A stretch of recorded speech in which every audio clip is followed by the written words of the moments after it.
How do? It's me, I declare. I've been trying to stay quiet and stay out of people's business, cause it's been, crazy. But I've been biting my tongue with some of the stuff y'all been saying, but now there's just something about these Satan shoes that brought me back out of the hiding. I'm not making this up. Satan shoes. Satanic footwear. Okay, here's the deal. There's this dude. He ain't got no talent, but he's called Lil Nas X. Well, he ain't called that. He got a name, but that's his rap name, Lil Nas X. Now, y'all old white people know him because he had a song. It wasn't a good song. It's called Old Dirt Road, Dirt Town Road, or Old Town Road, or something like. It was so bad that only old white people liked it. As a matter of fact, what strikes me as funny about this whole situation is the only people I knew that liked that song was old white people from church.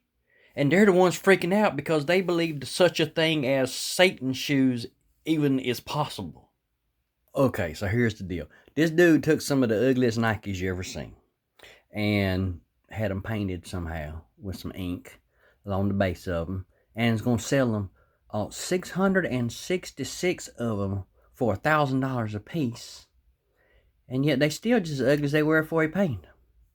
Now, it is true that over the last 15, 20 years, tennis shoes and sneakers and stuff have been getting uglier. I mean, these things, before he sataned them up, already look like bad CGI from a science fiction's monster movie. They look pretty bad. Apparently, what makes them Satan shoes is that he puts a little red stripe or something on the sole. I don't know what it is. Anyway, and they mixed in a drop of human blood with the ink.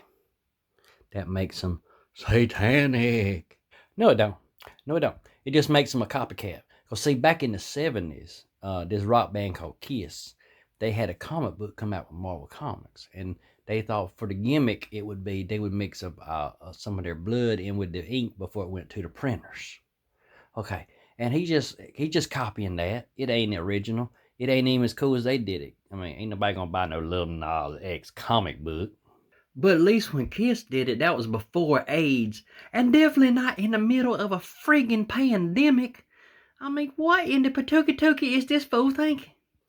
It's almost like he's doing shoes instead of comic books because he's trying to appeal to the black culture, which he has turned his friggin' back on all along. I mean, like I said, only white people like him. You seen the picture of him holding the shoes with his fingernails painted and all that, and that grin on his face. Black culture ain't down with Satan. No, they don't play that.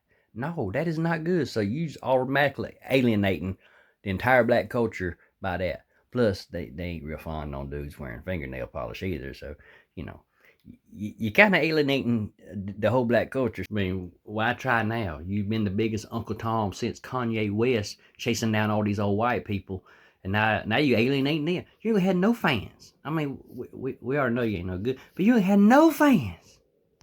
But let me just tell y'all old white people this one thing. Ain't no such thing as Satan shoes.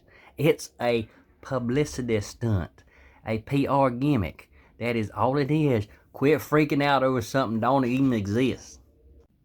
They just ugly shoes with a paint job. I mean, and they so bad, even friggin' Nike don't want to be associated with it. Like, no, take our name off of this. This is just stupid. A shoe cannot be satanic. If you think that it can, you don't understand how shoes work.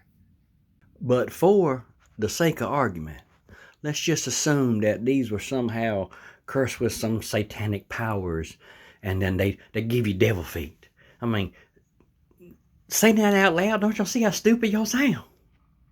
If these really gave you devil feet, your feet would turn into cloven hooves. Then the shoes wouldn't even fit no how. Think about it, I declare.